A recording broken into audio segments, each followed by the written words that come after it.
আমরা এলিশা ফেরিঘাট আছি এখন বউ বেডিলি কষ্টতে আছি খুব।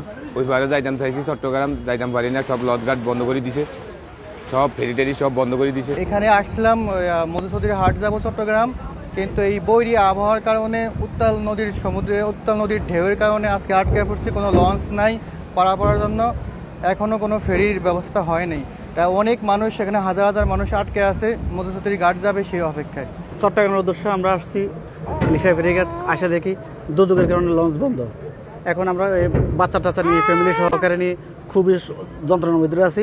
হ্যাঁ, বোলার মানুষের আসলে একটা ব্রিজ সেতু দরকার, নাহলে মানুষ খুবই অসুবিধার ভিতরে।